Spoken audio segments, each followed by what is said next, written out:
Hello everyone, मैं पूजा और दोस्तों स्वागत करती हूँ आपका स्ट्रेस फ्री गार्डनिंग पे।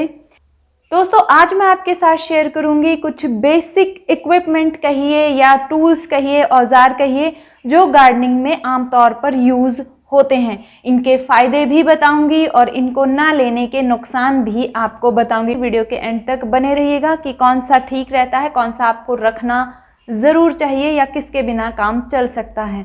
वीडियो शुरू करने से पहले आपसे रिक्वेस्ट है, अगर आप इंस्टाग्राम पर हैं तो वहां पर मुझे फॉलो कर सकते हैं। इसके अलावा आप मुझे मेरे सेकंड चैनल पूजा नैन राणा के नाम से उसको भी फॉलो कर सकते हैं कुछ डिफरेंट वीडियोस के लिए। तो चलिए दोस्तों शुरू करते हैं आज का वीडियो। तो दोस्तों सबसे पहले मैं आपके साथ शेयर करूंगी स्प्रे बॉटल्स, जो कि आमतौर पर बहुत ज़्यादा वैरायटी देखने को मिल जाती है। यहाँ पर 3 टाइप्स मेरे पास हैं। ये तो बिल्कुल ही सिंपल स्प्रे पंप वाली बॉटल है, बिल्कुल आम जो बॉटल्स होती हैं वो। और ये एक बॉटल है जो आमतौर पर आपको नर्सरी पर भी मिल जाएगी, अमेज़ॉन पर भी मिल जाएगी। और एक ये बड़ी बॉटल है 5 लीटर की, ये है 2 लीटर की और ये है आधा 1 लीटर की। अगर आपका गार्डन बहुत बड़ा है तो ये बॉटल जो बड़े वाली है, इससे बड़े साइजेस भी आते हैं 25 लीटर या इस तरीके से। तो वैसे तो ये बॉटल बहुत अच्छी रहेगी। ज़्यादा प्लांट्स हैं आपके पास, एक बार में ही काम हो जाएगा, बहुत ज़्यादा है तो 2-3 बार में काम हो जाएगा। इस बॉटल का जो एक मुझे माइनस पॉइंट लगता है वो लगता है कि जब हम इसको यूज़ करते हैं तो जो इसका ये हैंडल है हमें बार बार प्रेस करना पड़ता है, तभी यहाँ से इसमें पानी स्प्रे होता है।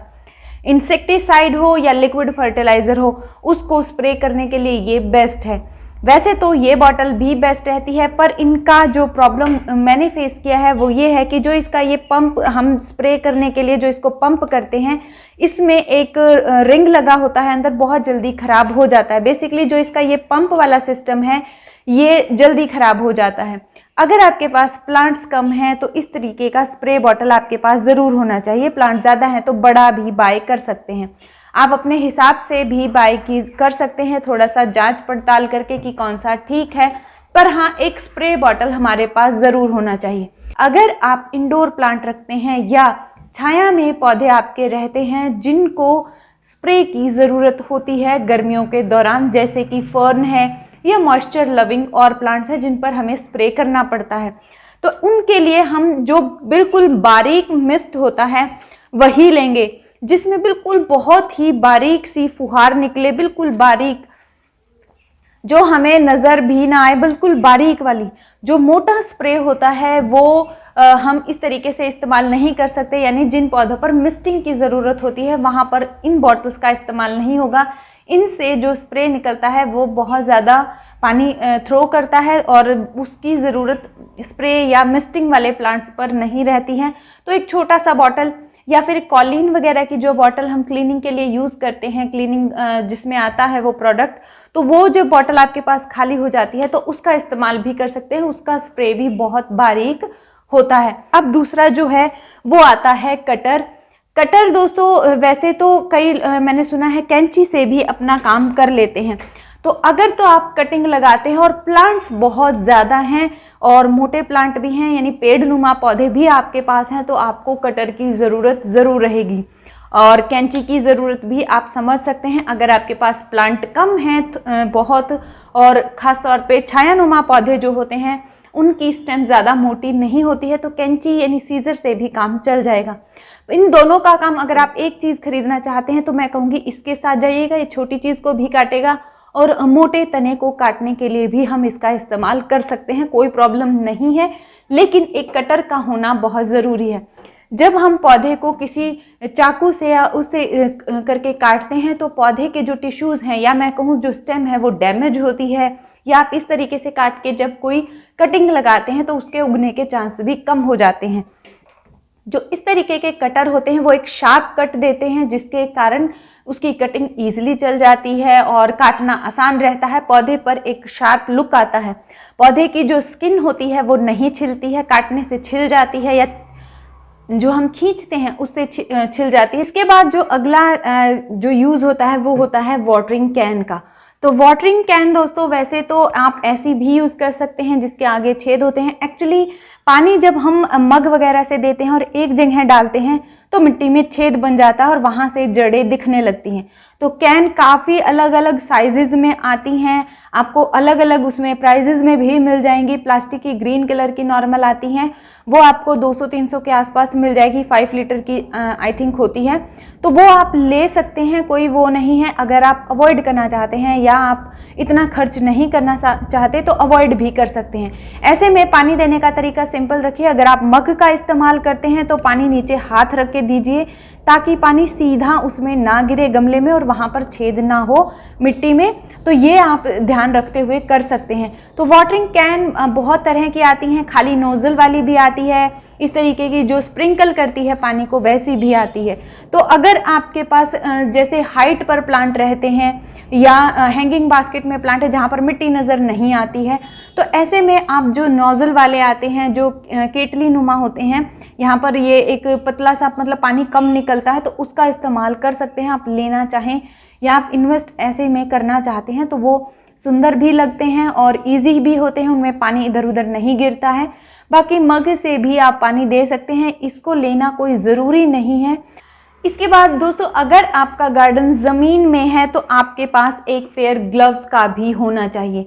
ज़मीन में जब हम मिट्टी खोदते हैं तो कुछ ना कुछ कीड़े या किसी न किसी तरीके के हार्ड पार्ट ऐसे निकल आते हैं जो हमारे हाथों में लग जाते हैं और कट वगैरह लग जाता है, जिसके कारण इन्फेक्शन होने के चांस होते हैं। गमलों में पौधे हैं, कोई ज़्यादा ज़रूरत नहीं क्योंकि उनमें मिट्टी हम खुद से बनाकर डालते हैं तो ऐसे चांसेस नहीं होते हैं। लेकिन ज़मीन में आपके पौधे हैं और आप काम खुद करते हैं तो अपने हाथों की केयर के लिए आप एक जोड़ी ग्लव्स ज़रूर लेंगे, गार्डनिंग ग्लव्स। आजकल वैसे डिफरेंट भी मिल जाते हैं। ये मैं काफ़ी टाइम से यूज़ कर रही थी, इनकी हालत भी आप देख सकते हैं कैसी हो गई है। तो ग्लव्स भी आपके पास होने चाहिए और ये 2-3 साल आराम से चल जाते हैं। बस जब भी इनको धो कर रखें, इनकी जो ये प्लास्टिक की लेयर होती है इस पर हल्का सा ऑयल लगा दें ताकि ये एक दूसरे से ना चिपके। तो ऑयल लगा कर रखेंगे तो फिर प्रॉब्लम नहीं होगी, लंबे टाइम तक आप इनको यूज़ कर सकते हैं। तो अगर आपको लगता है कि आप मिट्टी में काम करते हैं और हाथ खराब हो जाते हैं तो ग्लव्स का होना बहुत ज़रूरी है, अदरवाइज आप अवॉइड भी कर सकते हैं। इसके बाद दोस्तों हमारे पास टूल आते हैं कुछ इस तरीके के जो मिट्टी को खोदने या मैं कहूँ गुड़ाई करने के काम आते हैं। तो कुछ अलग अलग तरीके के आते हैं। ये खुरपी जो आती हैं ये इस तरीके से आती हैं, तो ये भी आप ले सकते हैं, कोई भी एक इनमें से औजार ले सकते हैं। अगर आपके पास पौधे बहुत ज़्यादा हैं, नैरो मतलब गमलों में अगर पौधे हैं तो भी आप कुछ इस तरीके के ये टूल ले सकते हैं। एक सेट आता है जो इस तरीके का ये है, इसमें 5 से 6 अलग अलग तरीके के ये आते हैं, तो उसका लिंक मैं दे दूंगी। इसमें एक ये आता है जो बारीक, जो बहुत छोटे गमले होते हैं या मैं कहूँ घने, जब हम पौधे में यूज़ कर सकते हैं इसको। जो घना पौधा होता है, नीचे जगह कम दिखती है तो हल्की फुल्की हमें करनी होती है गुड़ाई, तो इसका इस्तेमाल हो जाता है। पर आपको सारे लेने की ज़रूरत नहीं है, कुछ इस तरीके का आपको नॉर्मली अपने आसपास की मंडी में मिल जाएगा, तो आप ये ले सकते हैं। यानी एक टूल ऐसा होना बहुत ज़रूरी है जो मिट्टी को खोदने का काम आपके लिए ईजिली कर सके। इसके अलावा दोस्तों हम यूज़ करते हैं गार्डन में कुछ इस तरीके की ट्रे। तो ट्रे इसलिए, अगर आप इंडोर प्लांट रखते हैं तो इंडोर अगर प्लांट रखेंगे तो पानी इधर उधर ना फैले, या आप सीढ़ियों में कहीं प्लांट रखते हैं या फिर ओवरऑल ऐसी जगह जहाँ ज़्यादा यूज़ होती है वहाँ पर आप प्लांट रखते हैं तो नीचे ट्रे का होना बहुत ज़रूरी है। रीज़न यही है कि पानी इसके अंदर होल्ड हो जाता है, पानी पूरे एरिया में फैलता नहीं है। तो किसी ऐसे स्पेस पर अगर आप प्लांट रखते हैं तो उसके नीचे एक ट्रे ज़रूर लें, और हल्की फुल्की भी लें। हल्की से हल्की ट्रे आपकी 2-3 साल तक ईजिली चल जाती है। ज़्यादा मूव करते हैं तो हो सकता है टूट जाए, पर ये 15 रुपये से स्टार्ट हो जाती हैं, 25 रुपये तक आपको एक अच्छी ट्रे मिल जाती है नर्सरी वगैरह पे। हो सकता है आपके एरिया में 30-40 की मिले, पर इसका एक फ़ायदा ये होता है जिनको ऊपर से पानी नहीं देना होता है, पौधे को नीचे से पानी देना होता है, तो वो इसका इस्तेमाल किया जा सकता है क्योंकि इसमें पानी भर देंगे, पौधा नीचे से यानी मिट्टी नीचे से गीली होती चली जाएगी और सारा पानी ऊपर ले लेगी। तो इस तरीके से भी इसका इस्तेमाल होता है। तो दोस्तों ये बेसिक चीज़ें ही आपको ज़रूर बाय करनी है, जिसमें 3 स्प्रे बॉटल ज़रूर होनी चाहिए, एक अच्छा कटर ज़रूर होना चाहिए और एक अच्छी शार्प खुरपी जिसको हम कहते हैं ये ज़रूर होनी चाहिए। यानी 3 बेसिक ये औजार ऐसे हैं जो आपके पास ज़रूर होने चाहिए। बाकी आप अपने बजट के हिसाब से या अपनी ज़रूरत के हिसाब से, पौधे कैसे हैं, कहाँ पर रखे हैं, उसके हिसाब से भी चीज़ें ले सकते हैं। तो ओवरऑल ये प्रोडक्ट यूज़ होते हैं दोस्तों। दवाइयाँ, खाद मैं आपके साथ पिछली वीडियो में ऑलरेडी शेयर कर चुकी हूँ, तो वो भी आप देख सकते हैं। नहीं देखा है तो इस वीडियो के एंड में उसका लिंक दे दूंगी। उम्मीद करती हूँ ये वीडियो आपके लिए किसी न किसी रूप में हेल्पफुल ज़रूर रही होगी। अगर हाँ तो लाइक कीजिएगा। आप ही के जैसे आपके दोस्त हैं, गार्डनिंग करना पसंद करते हैं, तो उनके साथ आप ये वीडियो शेयर भी कर सकते हैं। इनमें से किसी का लिंक आपको देखना है या आपको अमेज़ॉन वगैरह पर सर्च करना है तो लिंक डिस्क्रिप्शन में रहेंगे, तो वहाँ से जाकर आप चेक कर सकते हैं। मिलते हैं नेक्स्ट वीडियो में, तब तक के लिए अपना बहुत सारा ध्यान रखिए, खुश रहिए, बाय बाय।